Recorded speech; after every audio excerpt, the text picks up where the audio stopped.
Hi guys, Steph here. Right, so today we've got for you a gorgeous, handsome fountain pen. Now this particular pen you would have seen in my recent pen haul. Okay, now here it is. It comes in the original box. Okay, it's in lovely condition.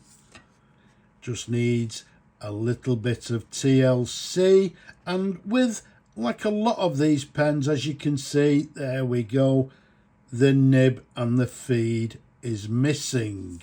Okay, so what we need to do is find the parts, service the pen and get it ready for a new home. And here's the pen once again. Now it's had some TLC, a little bit of work done, a couple of parts been found. It's now ready to go to find a new home and somebody to enjoy it for many years to come. First of all, let's take you straight inside the box. Let's have a look at this instruction booklet, because I always find these dead interesting. I've already actually looked at it, and look at that. Hints of care of the Swan pen. So if there's any faults on your left side, it gives you the really what to do. So there you go. Excessive flow of ink. Send the pen for an overhaul. Well, there we go. So there we go. You got your faults and the answers, how to fix them faults on the right. And then if we turn it round, there we go. We've got the Swan Visofil or Visofil. You've got the pictures, the diagrams there of the pen. It tells you how to fill it.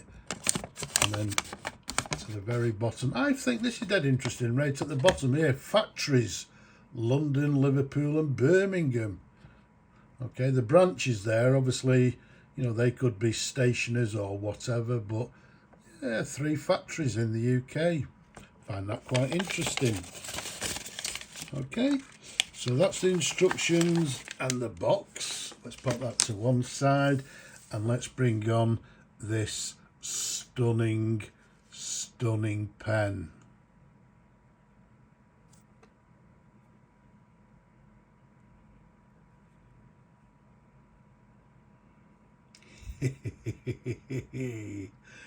Yes, I know. You're looking at it and you're saying, that is absolutely gorgeous. It is. You're quite right. And what we've got, as I said, is a Swan Visofil. There you go. We've got the very clear barrel imprint there. Swan Visofil Pen, patent applied for. Maybe Todd and Company, made in England. And a big Swan logo to the left hand side. Now this particular pen I'm dating from around about the 1930s, sort of around about 35, between 35 and 37 I believe. And the Visofil pens came in different different trims, if you like. They went through a different periods. They added certain trims on, they removed certain trims. This is a slightly later version in that it's got this lovely, quite a large filigree band to the centre, and then these 2 bands to each side of it. I think the earlier ones just had two small bands.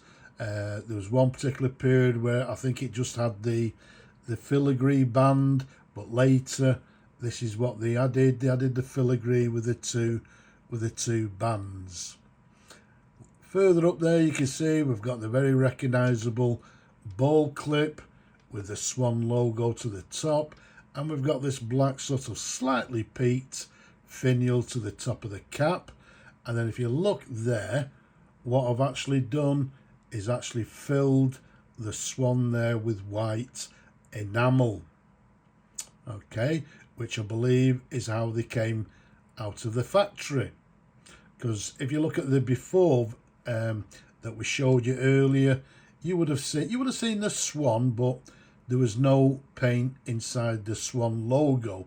So as I've said, I've just added this this enamel paint inside, and it's lovely and clear, as you can see now. The size of this pen, from the top of the cap to the bottom of the barrel, 127 millimeters capped. Around the barrel, it's a lovely 12 millimeters in diameter. Now, the correct model for this pen, I believe, is V211-66. So the V, as we said earlier, is this particular being the Mark 1, the V series, and I believe the 66 is the colour which they call emerald green. Okay, so it's this lovely, yeah, that's the colour they called it, emerald green. Absolutely lovely. I believe also well, I know they brought them out in black, in, I think it was a russet and jade colour, amethyst and gold. I've seen him. I may have actually had one in Italian marble, and also a brown amber coloured version. But to be quite honest with you, I think any of them colours, it's going to be hard to beat this beautiful emerald colour. Absolutely stunning. Okay, so there we have it. A pen from sort of between 1935-37, beautiful condition, fully serviced. Now, when I say it's fully serviced, what we'll do, let's just show you a breakdown on really what's actually a breakdown of the pen as I was actually working on it, servicing it. Just very briefly, obviously I didn't want to show you everything, how it's done, but to remove the inside of what was in the barrel, you have to actually remove the section from the top of the barrel, and then the whole unit, if you like, will slide out of the barrel. Now, unfortunately, when I received it, because of the age, etc., the sack was missing. Everything was basically loose, but what we've done now, we've restored it, and what we've actually done is installed a new sack. Now, hopefully you can see, slightly different than normally sack pens, because it's an open end sack, i.e. that it's obviously fits over the section, as you can see there, over the nipple, and then it also it goes over the nipple here of the ink reservoir. So that's an open end, and that's also an open end. And then over the top there, you can see it's got this spring. When you're actually doing this, it's a little bit fiddly.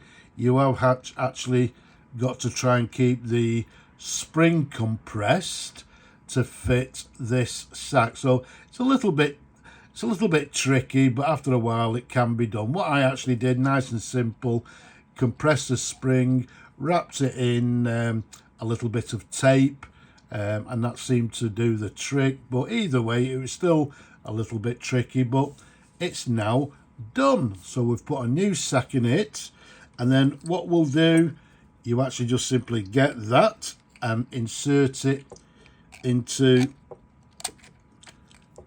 the barrel like so. Okay, there we go. It's slightly hexagonal, so it fits like in a hexagonal recess inside there. And there we go. So what happens as you press it, it sort of crunches up the sack inside the spring, and hopefully that'll fill the reservoir with ink. And then we had I had to actually get this from a good friend of mine, Mr. Lawrence Oldfield. So what'll happen is, and I had a new, well, not a new, had a replacement nib in my spares, which I don't have a lot of spares, but most of them are for things that I actually personally need. So there we go. That's roughly how it'll actually be, and then that screws onto the end there.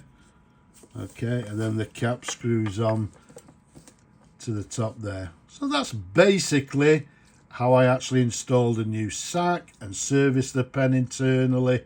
But again, as you can see, it's all ready to go. It's in lovely condition now. So let's revert back to the normal video. Okay, so there you have it, and that's sort of inside the pen. We've put the new sack in it now, as you've just seen, and it should be ready to go. Well, it should be ready to go. Of course, it's ready to go. Let's undo the cap for you. Show you the pen in numerous different angles. There we go. Absolutely gorgeous. I know I keep saying it, but it is. It's a stunning pen. You've got the threads, you've got the section there, typical sort of swan section of the period with this little ridge. And then if we show you the nib, we've got a Swan number 2 14 karat gold, maybe Todd and Company, made in England nib. Let's just show you a different view. Very nice indeed. We've got the correct feed underneath with the, hopefully you can see there, it's got the word Swan. Okay, so we've got a lovely correct feed, and as you saw in the just previous there, this particular feed has a breather tube that goes all the way into the ink chamber. So when I say ink chamber, if we unscrew the blind cap, there's the ink chamber. So what you would do, you would dip the pen into the ink, press down a few times on the ink chamber there to fill the pen with ink. And these were sort of a direct competition, I believe, with the likes of the Parker Vacuumatics. Right, because I've serviced it, I wasn't going to do it, but I'd find it quite interesting myself, to be honest with you. So let's just bring on some tissue just in case. There we go. Let's bring on some ink. Okay, and let's see if it actually does work. You're seeing exactly what I'm seeing. This is the first time I've tested it, so if we have a problem, hey ho, that's what happens. So dip that into the ink. I can see bubbles in the ink.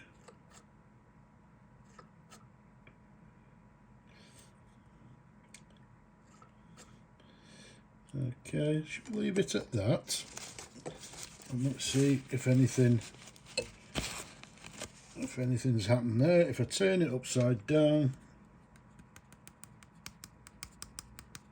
hey!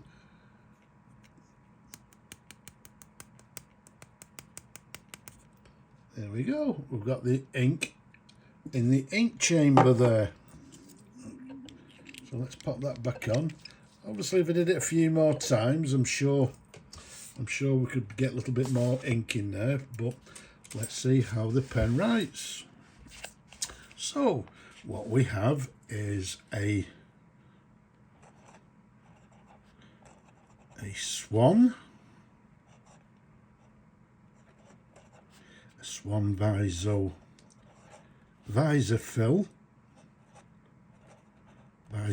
Pen. Okay, now this is the early V series, and as we said earlier, the exact model for this one is the V211-66. Okay, and again we're dating it from, I don't know, 1935 I believe through to 1937. It's writing very nicely. Does it have any flex? Just a tiny bit. It's quite, it's a softish nib, but